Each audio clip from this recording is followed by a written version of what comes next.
What does it mean to call your power back home to you?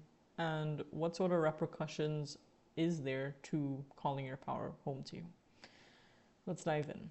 So, when we call our power home back, when we call our power back home to us, right, we're calling our power back from situations, conversations, places we've visited, places we've been, experiences we've been in, conversations we've had with folks that are not in alignment with our highest path and purpose, that are expired, okay, no longer serving our highest path and purpose. Our pieces of our energy are sitting in those spaces because we were in people pleasing mode, because we were operating from a space of trauma or a space of being hurt, from a space of having an energetic block, whether it was a past life or a present life energetic block.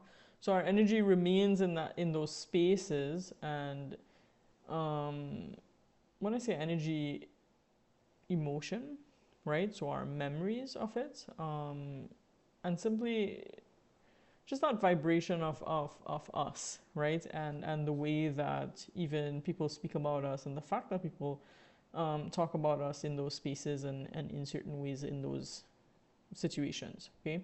So when we call our power back home to us, when we call our energy back home to us, we call our power and our energy back home to us through all time and space, from spaces that we're no longer, our energy is no longer meant to be in, from situations and conversations and interactions and relationships where we're no longer meant to be intertwined and intermingled, and maybe we never were meant to be involved in certain situations. Well, we got involved because of family pressure or peer pressure or outdated beliefs, outdated ways of being, being stuck in a past or old version of ourselves. Whatever reason we got involved and our pieces of our energy stayed there. Okay, when we call our energy back home to us, we cleanse it through 100% divine love, light, and power, and we return our energy to us. Okay, cool.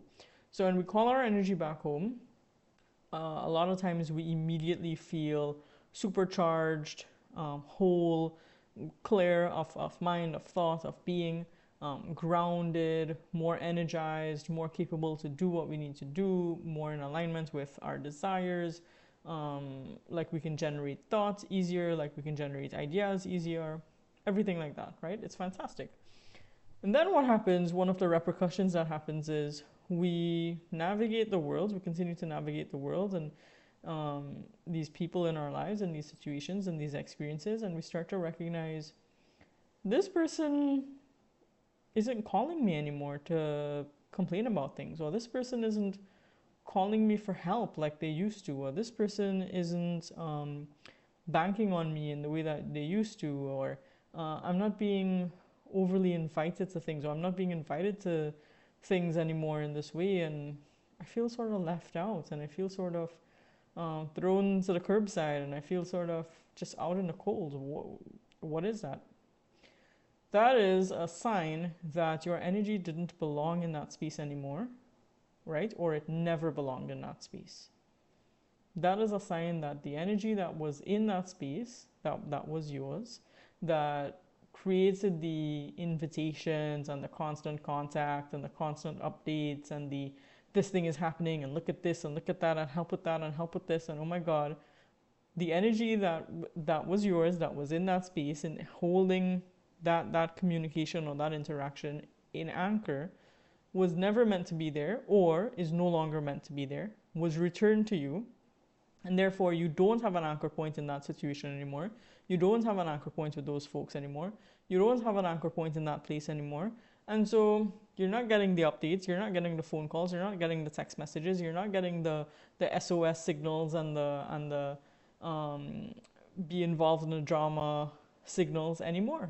And at first you might feel lonely, and you might feel abandoned, and you might feel left out, right?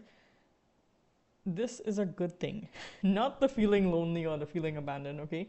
The fact that you're being left out of these spaces, Because if you call your energy back home and you recognize a few days later, a few weeks later, a few months later, this person isn't leaning on me anymore in the same way. I'm not being called on by them in the same way. What's going on? It's because your energy didn't belong there anymore, or it never belonged there to begin with, right? So if you're experiencing something like this right now, where maybe there's a situation happening, maybe it's a repeat or a parallel situation to a situation that's happened before, and you were called on before by those same people in the situation, and now you're not being called on now, recognize that that could be a repercussion of you calling your power back home to you, you being in your power, you being in alignment with your highest path and purpose, meaning that your energy doesn't belong there and it doesn't serve your highest path and purpose to be there. And if it doesn't serve your highest path and purpose for your energy and you to be there, that means it doesn't serve anybody for you to be there, right? It's that concept of never water yourself down. You know, if you're meant to be 100% proof or 100 proof alcohol, don't water yourself down to be more palatable to others. Anyways, the point is, if you are feeling left out of situations that are taking place right now that you were sucked into in the past, recognize that as a win, celebrate that, and recognize that you have successfully reclaimed your power, you successfully reclaimed your energies, and that's an excellent thing. So celebrate it. Okay, I hope that I was able to shine some light on something that you may be experiencing or you may experience in the future. If you have questions, please drop them in the comments, and we'll go from there. Hope to see you all very soon. Bye for now, folks.